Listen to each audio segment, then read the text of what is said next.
Yeah, the move. Whatever hand you hit, you move to that side. Left hook, boom! You gotta think of throwing punches. Your job is to throw punches. Dog with sheep, it will become a sheep.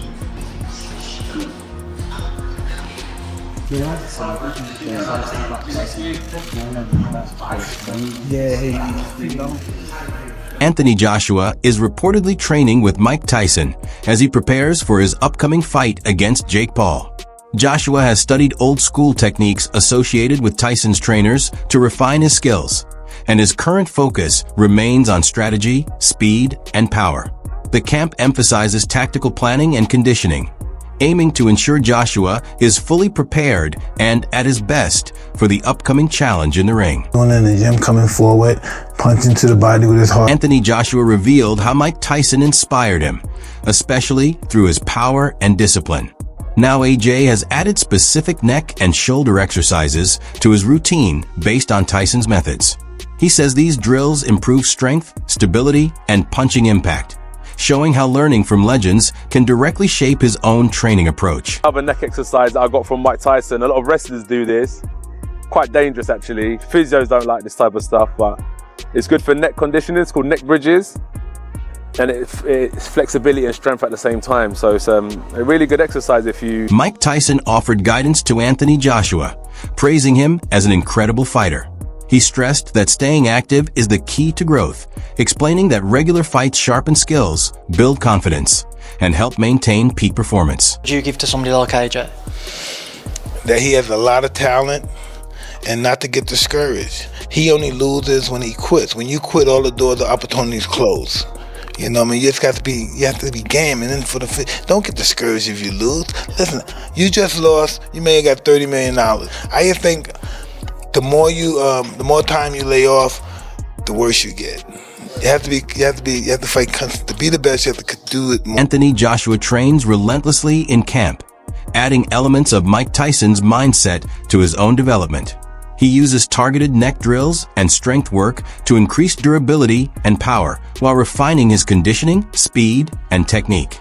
Each workout is built to elevate his punching impact, agility, and endurance, proving that AJ remains fully committed to improving his craft and asserting dominance inside the ring.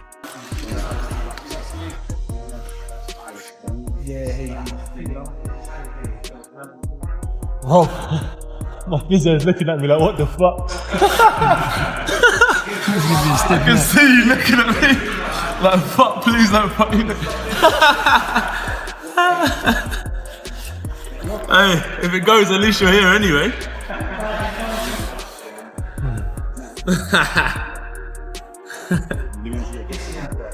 You know, 43,000 tuned in. Oh, mate. I know I started this shit. Yeah. Mate, just trying to set up the physio table for the flat table. Anything. You get back up. I'm easy, boss. Eat.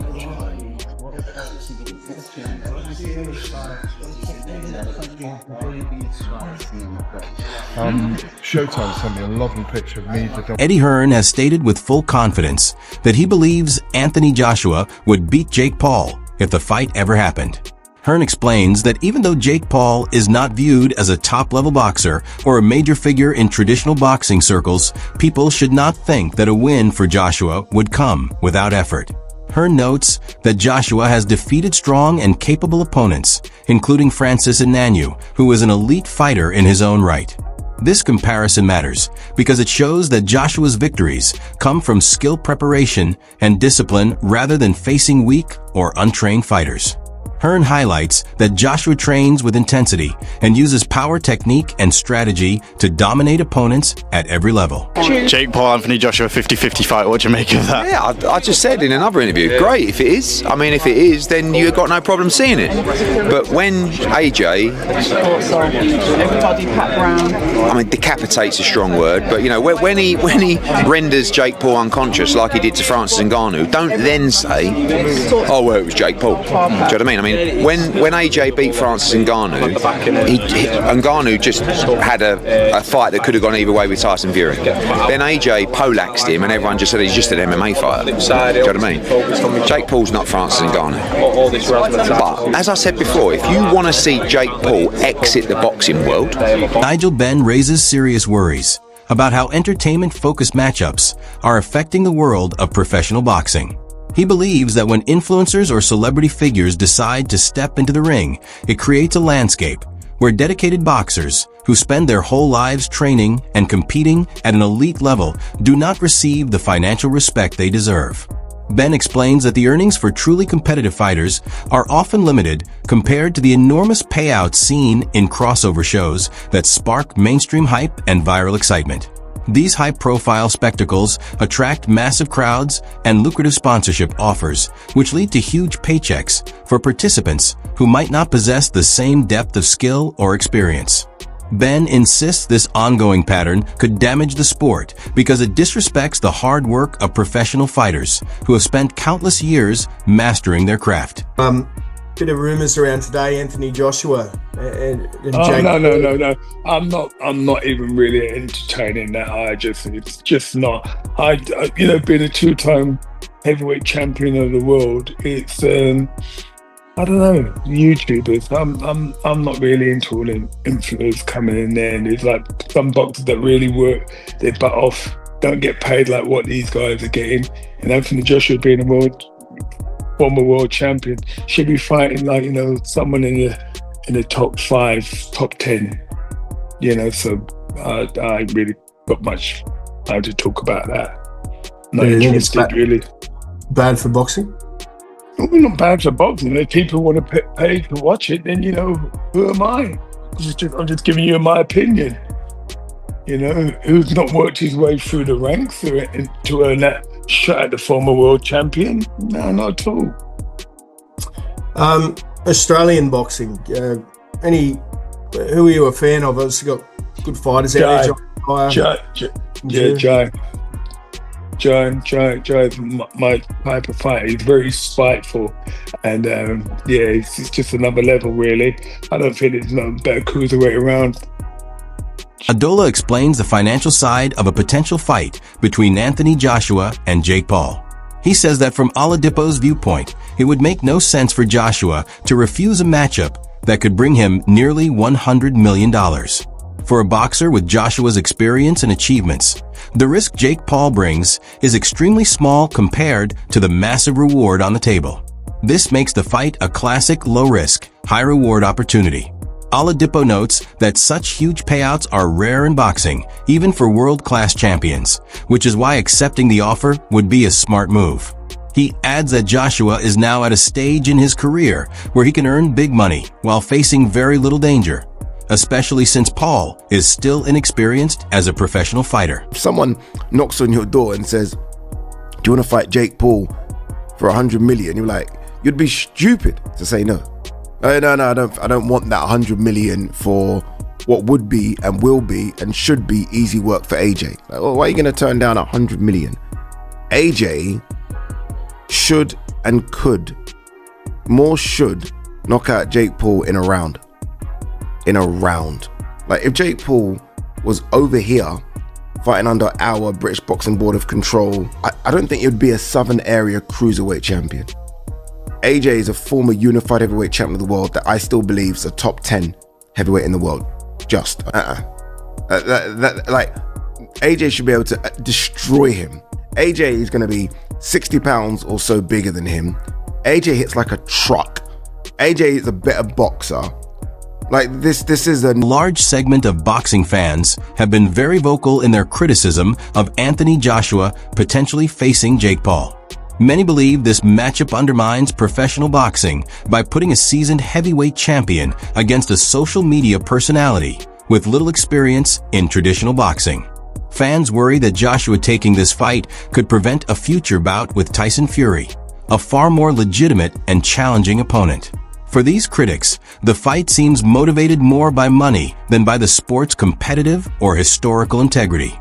Social media and forums are filled with discussions expressing frustration over the mismatch, with fans questioning whether Joshua's legacy could suffer by participating in such an event. Anthony Joshua gets in the ring with YouTuber Jake Paul, and that's what he is, YouTuber Jake Paul. Would you watch it? Simon, before we take some calls, with this seemingly in the pipeline, can we safely say goodbye to Anthony Joshua versus Tyson Fury? Well, I think it's done anyway, judging by the mood music that seems to be coming out from various camps. If you listen to Tyson Fury, he seems to be, despite the fact we've danced this dance before and walked this walk before, he seems to be talking in a very different way. There's no hyperbole. It's, I'm done. This is a younger man's game. I've done my bit. I'm at peace with where I am in life. I don't need boxing anymore. But not in the flash for cash way that Tyson often does it. In a more earnest way is my understanding of his sort of thought processes. So with that in mind, it almost feels that that's off the table anyway. Who knows? The draw of the enormous amounts of money that this one fight can generate. This is the one fight that can really get everybody paid. I mean, the two protagonists. Whatever Usyk takes, tragically for him, he wouldn't even get anywhere near as much money as potentially being offered for the Fury-Joshua fight. What would earn AJ more of a pay packet? Fighting Fury or fighting Jake Paul? Well, I would think tragically fighting Jake Paul. God, what is that? Because the revenues, because it's a Gen Z TikTok generation that wants to watch sport in a certain way. Yeah, and that's nothing critical of them. It's just the way that it is. And that's the circumstances of social media and the platforms that people like Jake Paul are able to cross over. It's not a case of people in the mainstream should be dinosaurs. The digital world and those opportunities and those platforms are marvelous places. And you know, you heard me talking about Mark Goldbridge the other day and the commercial deal that he did with the Bundesliga. And we can be sniffy about their level of content, or we can accept that there is a place for everybody. It's interesting that still the digital world and that sort of... Maybe even bigger than the Mike Tyson fight. It's hard to say, really. Tyson was a big name, but it's going to do numbers regardless, because Joshua is a big name, and then people are going to be tuning in to see Jake Paul get knocked out. Right now, Eddie Hearn talks about Jake Paul taking this Joshua fight. I mean, my estimations of Jake Paul would go through the roof if he signed to fight Anthony Joshua, because I just can't believe in my mind that he would do something like that. I mean, Gervonta was a smart one because of his size. Like, you know, I think actually he would have had a lot of success against Jake Paul, but the size is a problem. But this would just be, you know, like if Jake Paul was to take the fight with AJ, you'd really have to maybe carry his balls in a wheelbarrow on the ring walk, you know, because AJ wouldn't mess around in there, you know. So it would be huge, but nothing, you know, to tell you it's close. Just a few conversations so far. Damn right, if Jake Paul takes this fight, he's got some major balls on him. And I know people hate influencer boxing, but come on, he's not fighting an old, retired, past the prime MMA fighter. No, he's fighting a legit boxer who's massive, 6'5", 6'6", jacked, 240, 250 pounds, shredded, power puncher. Do we need to remind ourselves of what Joshua did to Francis Ngannou? Francis Ngannou was coming off a pretty good performance over Tyson Fury. He didn't get the win in that fight, but you could argue that he did actually win that fight. And Ngannou, throughout his entire MMA career, in 4-ounce gloves, very rarely got hit. He could take a punch. He's got a big fat African head. Big thick neck, traps, back. He just can't really be hit. And look what Joshua